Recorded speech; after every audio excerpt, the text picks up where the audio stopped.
You're listening to the DanishTube-Kastet, the #1 podcast for those learning Danish. If you like what you hear, please leave me a review within the Apple Podcast app, on Google, or wherever else you might be listening. It will help other people find this podcast and let them know that you enjoy it and find it useful. Also, if you would like to be a guest on the podcast, if you are learning Danish and would like to come along, chat, learn a bit of Danish on the fly, you can do exactly that. Or maybe you speak fluent Danish already and just want to have an interesting conversation. If that sounds like something for you, you can write to me at danishtube@gmail.com or find me on Instagram at Danish_tube. Let's get into today's episode.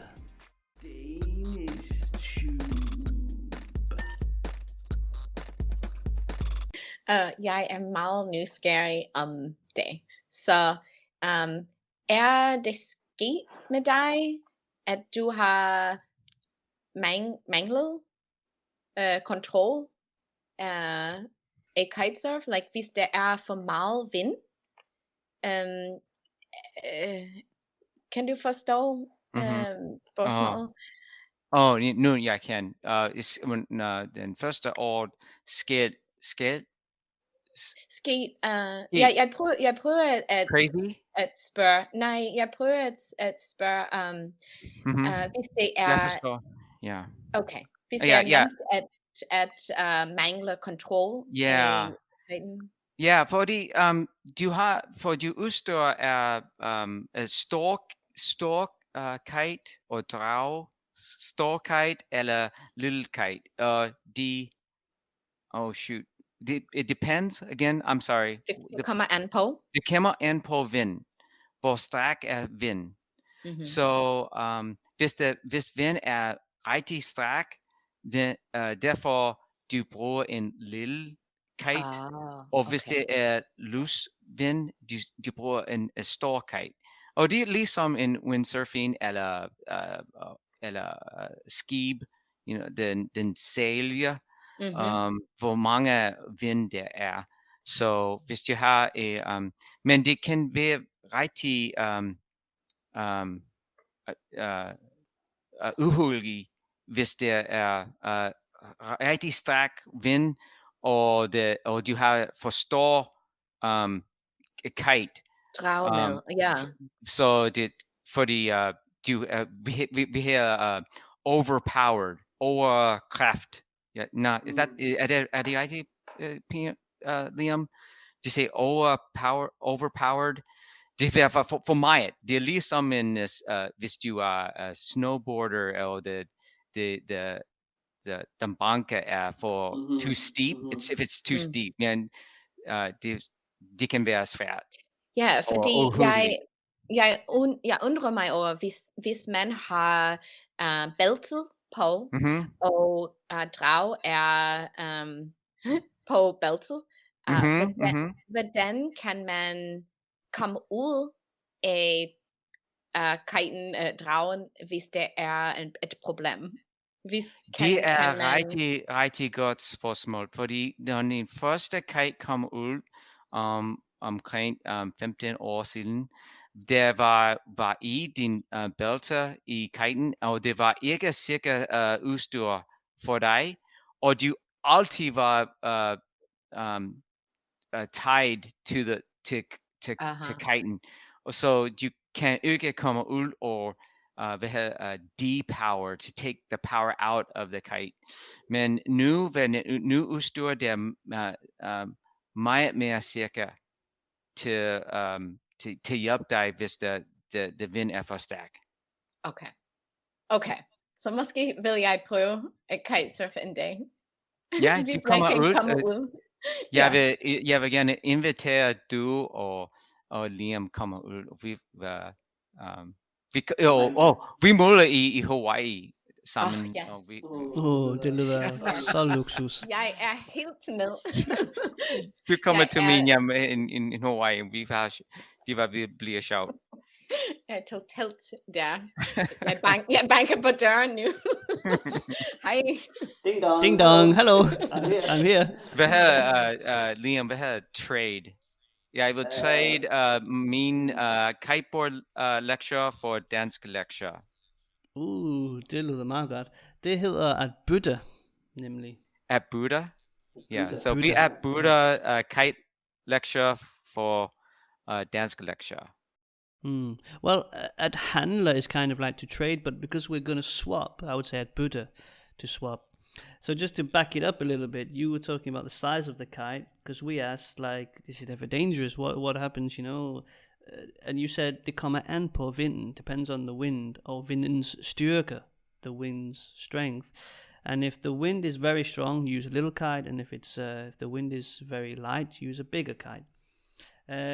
Og nogle gange kan man måske blive overmandet.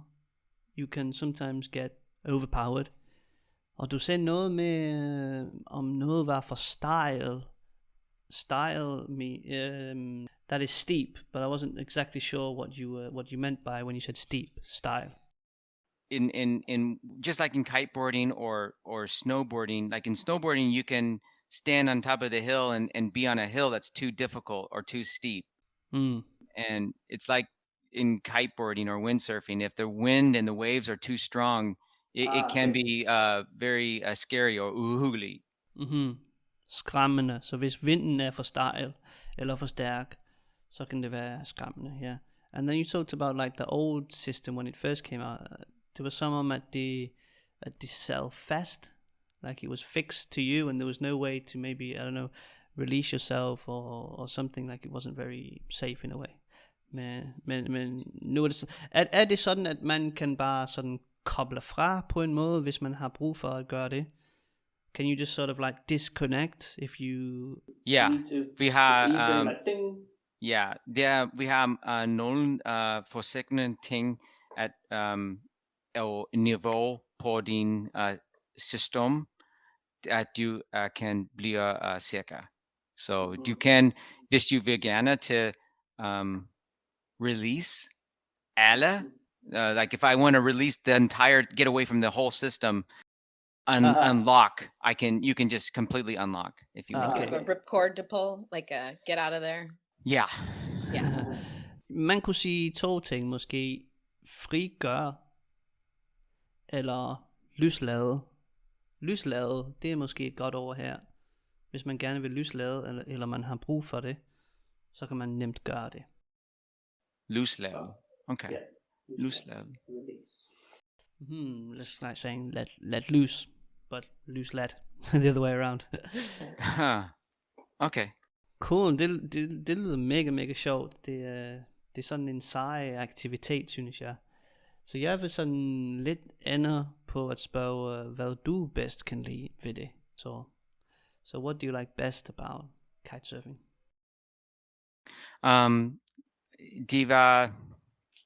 Det er svært til beskrive, men du er på vand, og det er sjovt, og det er også kan være rolig og relaxing, afslappende, og just til blive på vandet, så ligesom sejle, så. Sådan. Just being on the water is the best thing about it. Ligesom en sømand, sailor. And it's relaxing. Ja. Nå, Brooke, vi skal til Hawaii. Giver du flybilletter? jeg giver.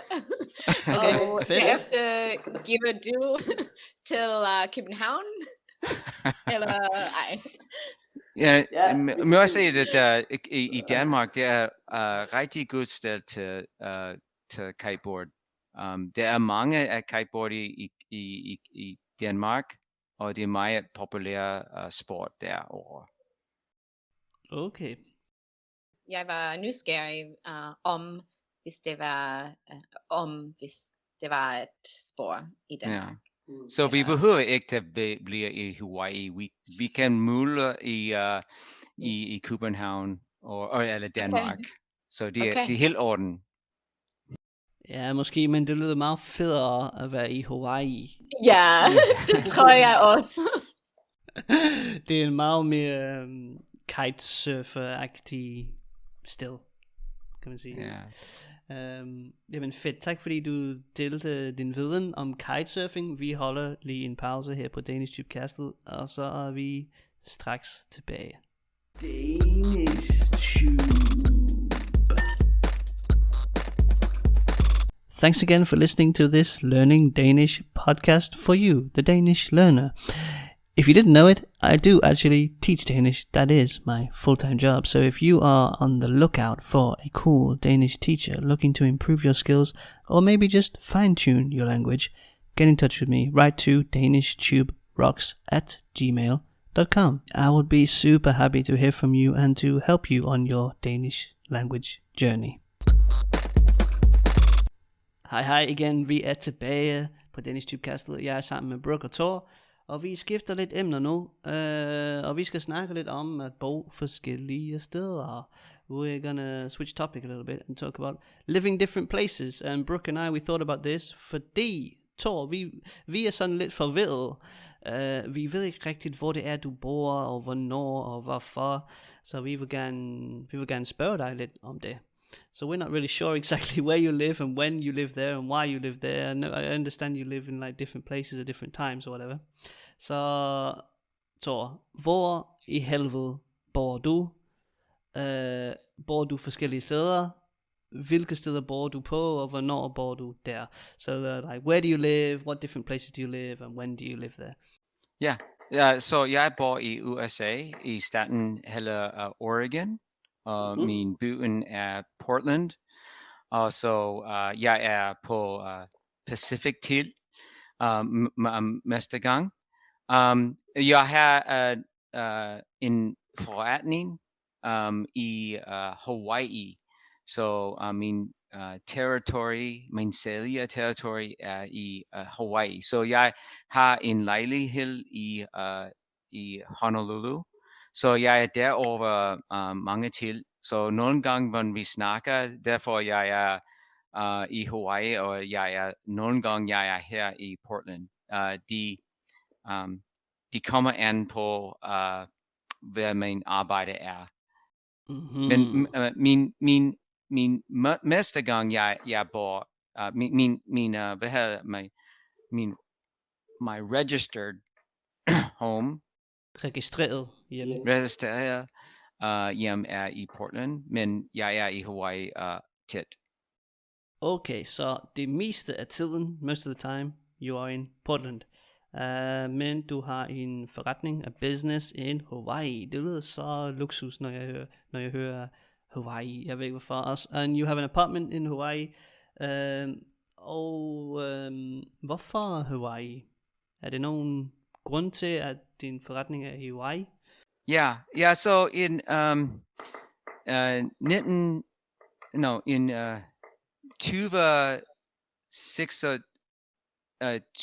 2006,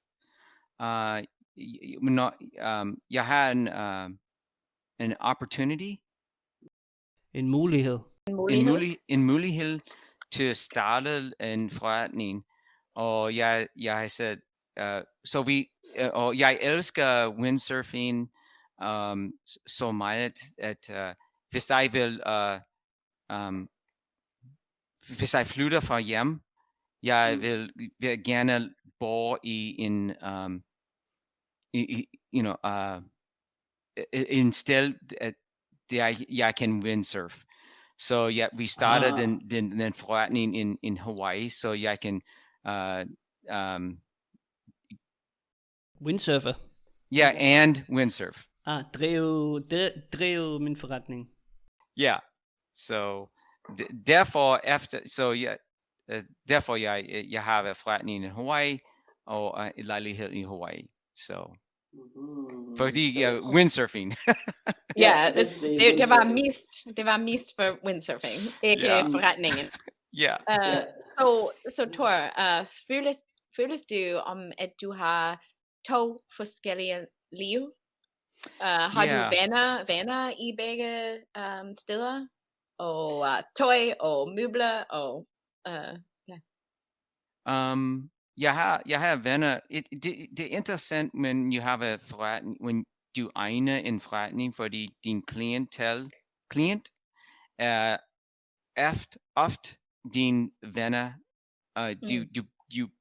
du bliver venner med din klient. Og så, men det kan være svært, at min forretning er i Hawaii, men din samfund er her i Portland, så det kan blive lidt svært. Does that make sense? It's hard to get community when you have in your split. Så Brooke asked, sådan lidt, føler du, at du har, eller du lever 2 liv? Do you feel like you're living 2 lives? And you say like, you have your clients, dine klienter et sted, og så måske dine venner og familie et andet sted, så det kan være lidt svært med de 2. It can be a bit difficult to like mix the 2, I guess. And you mentioned how your clients kind of also become your friends. I don't know anything about that. None of my students are friends with me. No, I'm joking. Most of them are good friends. Yeah. Nej. Det er ligesom med dig, Liam, at du har din klient eller studenter, og efter til, du har bliver rigtig gode venner med Brooke. Og vi alle kan sige det. Det er godt. Jeg føler det samme med min forretning. Kunder bliver venner efter tiden. Så du kender at lære.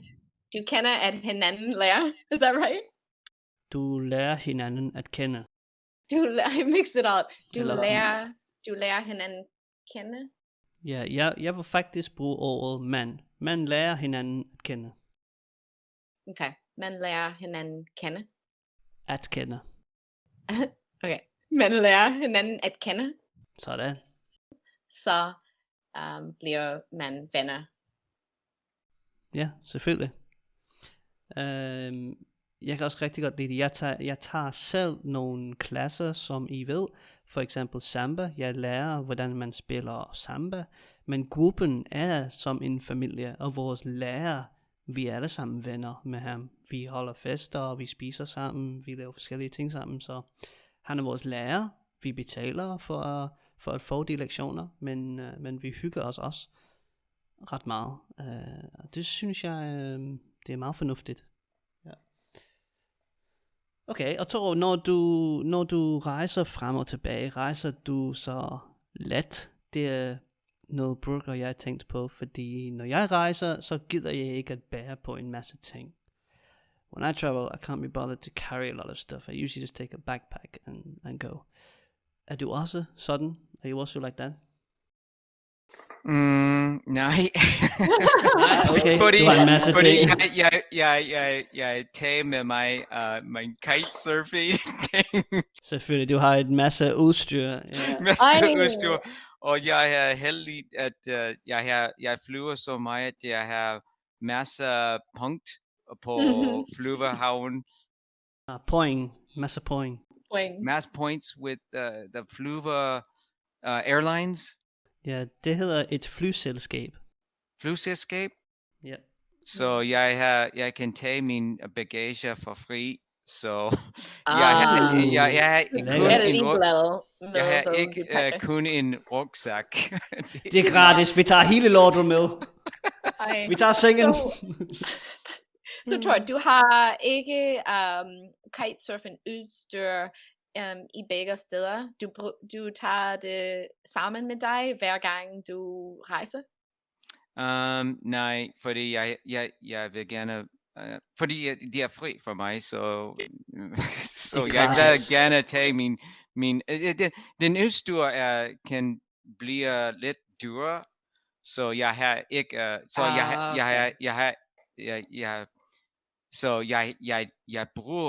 jeg behøver min udstyr her i Oregon, fordi vi har en meget populær område her for kiteboarding også.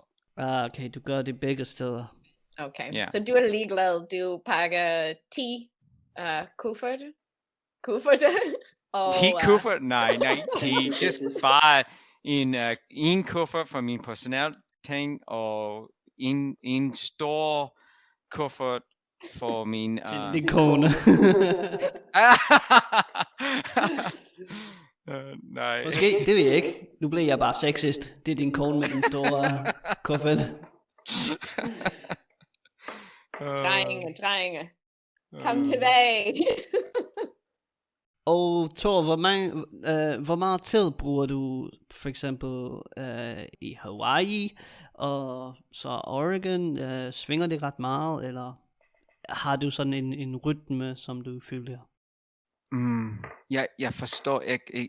Kan du sige igen langsomt? Selvfølgelig. Når du rejser, jeg skal faktisk spørge, hvor meget tid tilbringer du i Hawaii? Det er en bedre måde at spørge det på. Og du siger 10 dage. Tor. Er der nogle fordelene eller udfordringer? Is this right? Udfordringer? Fordele eller udfordringer? Ja, advantages og challenges. Udfordringer med at bo i forskellige steder. Hjælp. Jeg forstår ikke. Okay, sorry. Okay. Er der nogle fordelene? Advantages or benefits? Eller nogle udfordringer, disadvantages or challenges måske, at bo forskellige steder? So Brooke has 2 questions. Let's take the first one, which is, hvad er fordelene ved at bo forskellige steder? What are the advantages of living different places? Hawaii er rigtig smuk sted, og det er svært til se. Jeg elsker Hawaii. Det vejr er så smukt, og det er varmt, og vind, og vand derovre, og det er rent. Det er rigtig smukt. Hvad hedder paradise? Paradis.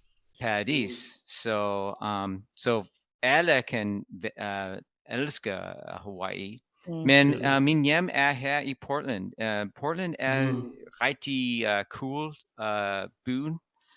Vi er lidt liberale. Liberale, ja. Det er ligesom Danmark, ja. Okay. Så vi bor også i en rigtig smukt land her i Oregon. Vi har stor bjerge, mountains. Bjerge, og vi også har en strand og havn her, ocean, Hav. Ja, så vi også har jeg kan godt lide til snowboard her, og så det er rigtig godt sted her too. Os. Okay, nice. So it's like you get the best of both worlds. Hawaii is a beautiful place. Who doesn't love to go there? It's clean. It's like a paradise. But then back home, it's also a cool place with mountains and a beach and an ocean and like a sort of liberal, sort of free atmosphere. And also Hawaii er rigtig dyr. Det er lidt... Okay, yeah. Det er dyrt still. Ja. Jeg har altid ønsket mig at bo i Portland, Tor.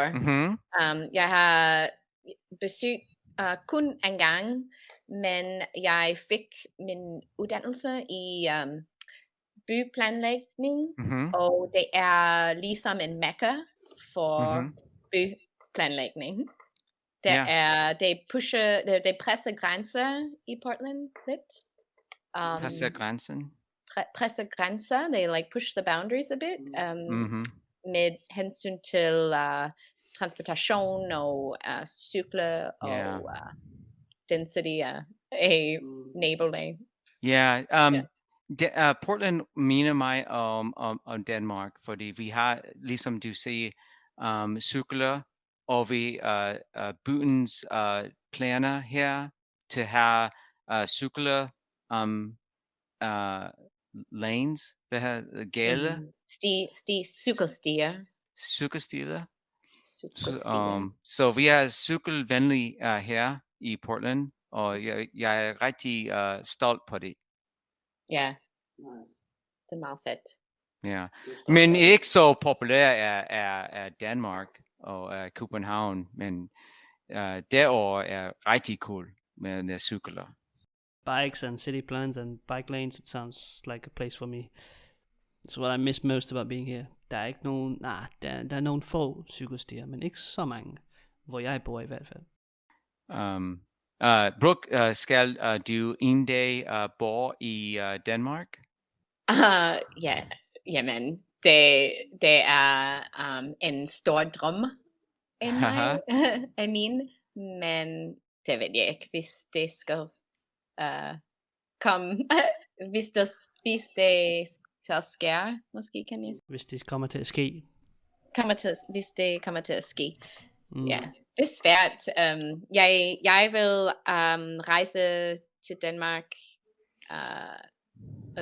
om august. August? I august. I august. For en måned. I en måned. Ja. Fra august til september? Nej, juli til sidst af august. It's expensive.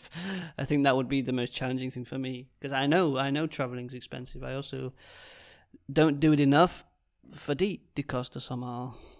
Ja, du var i Danmark, ja. Det er rigtigt.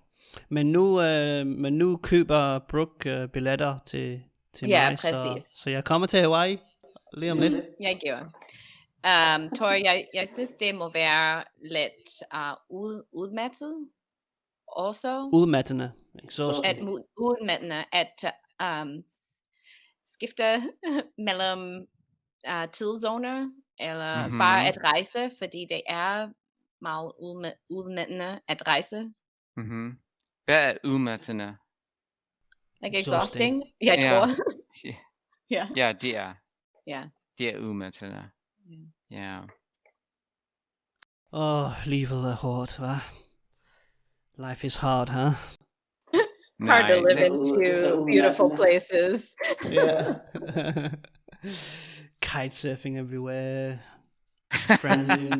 Friends in different area codes. Damn. A table that automatically goes up and down. Må jeg sige noget, før vi siger farvel? Nej. Nå, okay. Værsgo. Hvad siger du? Jeg vil lige sige, at jeg er meget spændt, at Tor var med os. Fordi jeg giver en lille skud sidste gang på podcasten, og du tog fat af det. Og jeg var meget spændt at høre, at du ville være med. Fordi vi mødes første gang på Green Room, og jeg kunne godt høre, at du var meget venlig og nysgerrig og sjov. Så det er altid meget sjov at snakke sammen. Så mange tak. Tusind tak. Det er rigtig af dig, og jeg føler det samme. Jeg vil også se... Du er modig. Du er meget modig. Ja, du er meget... Ja, i lige måde. Tak. Men Liam, jeg vil også sige, at invitere Anne til vores snakkergruppe på Green Room eller Skype. Ja, Skype, som det nu er. Jeg håber, at Anne vil join us. Ja, joiner. Man kan bare sige join eller deltage. Os. Og jeg vil sige, at vi er alle ikke den bedste snakker dansk, så hvis du er begynder, kom her. Kom ind til vores snakkergruppe. Kom og vær med. Det er meget sjovt, og vi er alle er velkommen. Alle er velkomne. Fordi jeg lidt ked af Duolingo, så det snakkergruppe er rigtig sjovt. Så ja, det synes jeg også. Godt gå hjem med den snakkergruppe. Ja, men tak fordi du er med. Og tak fordi du var med i dag, Tor. Jeg synes, du gør det meget, meget godt. Du er en fantastisk person. og jeg er meget glad for, at du er en del af DanishTube og det hele. Så tusind tak. I må have det virkelig, virkelig fedt. God påske. God påske. Ja. Og vi ses i næste uge. Okay, vi ses. Hej hej. Hej hej. Hej. DanishTube.